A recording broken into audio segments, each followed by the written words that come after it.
দর্শক শ্রোতামণ্ডলী, আসসালামু আলাইকুম রহমতুল্লাহি ওবরাকাতু। প্রত্যেকে আমার প্রাণঢালা অভিনন্দন গ্রহণ করুন। বাংলাদেশ রাষ্ট্র প্রকৃতর্থে কাদের হাতে নিরাপদ, আজকে এই প্রসঙ্গে আমি কথা বলব। এটি রাষ্ট্র যিনি পরিচালনা করেন, প্রধান যিনি কর্মকর্তা, ওনাকে জনগণ নির্বাচিত করবেন। আর উনি নির্বাচিত হয়ে আসেন কিভাবে? ওয়ার্ড পর্যায় থেকে, ইউনিয়ন পর্যায় থেকে, থানা লেভেল, জেলা পর্যায় থেকে প্রত্যেকটা ইম্পর্ট্যান্ট এবং গুরুত্বপূর্ণ ব্যক্তিদের দ্বারা তিনি নির্বাচিত হয়ে আসেন। কি এটা ব্যাখ্যা দিলে এইভাবে আসবে: একটা ওয়ার্ড মেম্বার হতে হবে শিক্ষিত, সৎ এবং বিনয়ী, এবং যার দ্বারা মানুষের কল্যাণ সম্ভব।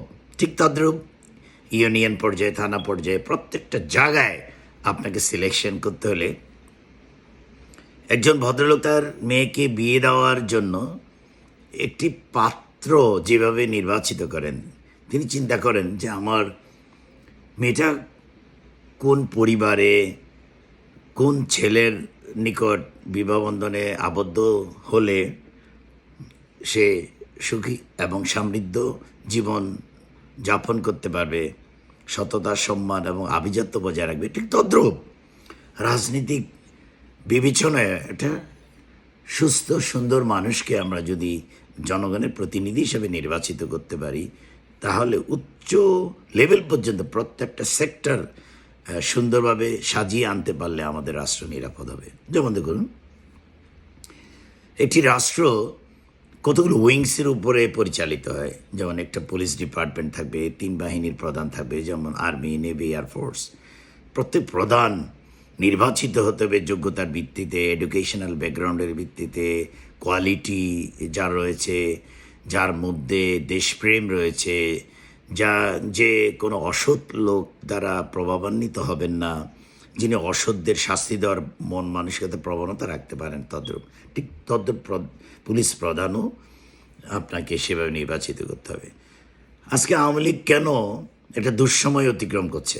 আমি একদম প্র্যাকটিক্যালি আওয়ামী লীগের খুব কাছ থেকে দেখেছি, কিন্তু আমি একজন ছোট মানুষ, ওই মুহূর্তে হয়তো আমার কথা কেউ আমলে নিতেন না, বা আমাকে হয়তো কেউ কাউন্ট করতেন না, কিন্তু আমি খুব গভীরভাবে অবজার্ভ করেছি যে রাষ্ট্রের পুলিশ প্রধান দুর্নীতির গ্রস্ত, যে পুলিশ প্রধান হাজার হাজার কোটি টাকা ইনকামের ধান্দা করেন, চারিত্রিকভাবে তার কোনো অবস্থান ছিল না।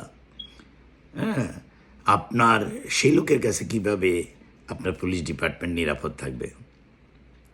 ঠিক তদ্রূপ পুলিশ ডিপার্টমেন্টের প্রধান হতে হবে যোগ্যতা সম্পন্ন, এবং তার উইংসগুলো প্রত্যেকটা জায়গায় দক্ষতার ভিত্তিতে এবং সততার ভিত্তিতে আপনাকে পর্যায়ক্রমিকভাবে সাজিয়ে তুলতে হবে অল্প সময়ের ভিতরে।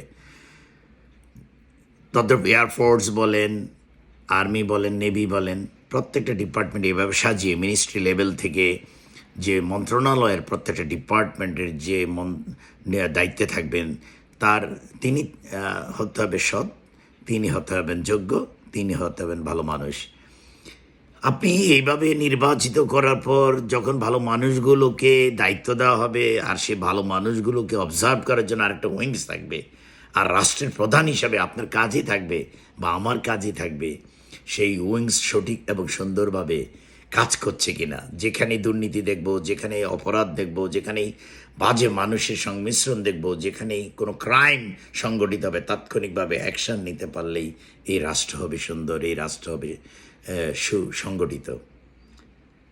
ঠিক এটা রাষ্ট্র, আপনি পরিবারকেও রাষ্ট্র ভাবতে পারেন। পরিবারের প্রধান তিনি যদি তার উইংস অর্থাৎ পরিবারের তার সন্তান, স্ত্রী প্রত্যেককে সঠিক ও সুন্দরভাবে নিয়ন্ত্রণ করে পরিবারকে সুসংগঠিত করতে পারেন, সেই পরিবারের রাষ্ট্রপ্রধান সফল।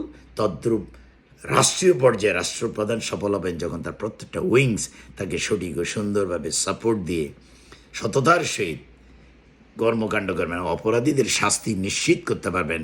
তখনই আমাদের দেশ হবে সুসংগঠিত এবং একটি সুন্দর দেশ আমরা উপহার দিতে পারবো, এবং জনগণ শান্তিতে এই দেশে বসবাস করতে পারবেন। আর কি সুন্দর টপিকস নিয়ে আসার আগ পর্যন্ত প্রত্যেকেই ভালো থাকুন। আল্লাহ হাফিজ।